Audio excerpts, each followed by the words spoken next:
आता पाहूयात मुंबई पुण्यामधल्या टॉप 9 बातम्या।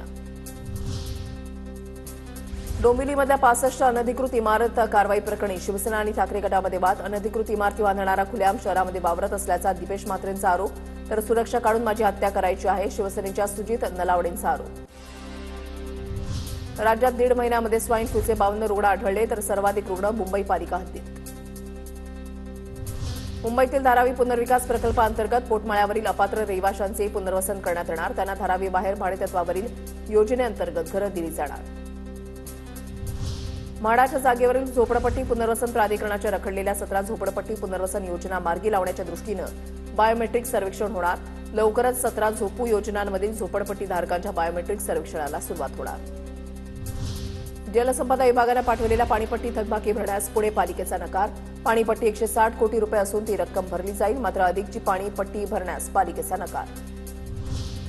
पुणे मेट्रो प्रकल्पाच्या 2 विस्तारित मार्गांना पालिकेच्या मुख्य सभेकडून मान्यता। लोणी काळभोर आणि हडपसर ते सासवड रेल्वे स्टेशन मार्गांचा समावेश। पुणे शहरामध्ये समान पाणीपुरवठा योजना 7 वर्षांनंतरही अपूर्णच। योजनेवर कोट्यवधी रुपयांचा निधी खर्च केल्यानंतर ही योजना अयशस्वी। पुण्यामध्ये महापालिकेचे पाणीही पिण्यास अयोग्य। सिंहगड रस्ता भागामध्ये तपासणी, 70 नमुन्यांमध्ये जीवाणूंसह विषाणू। गेटवे ऑफ इंडिया ते मांडवापर्यंत लवकरच फायबर बोटी। राज्य सरकारकडून लाकडी बोटी मोडीत काढत फायबर बोटी घेण्याचे निर्देश। मागील वर्षी झालेल्या अपघाताच्या पार्श्वभूमीवर निर्णय।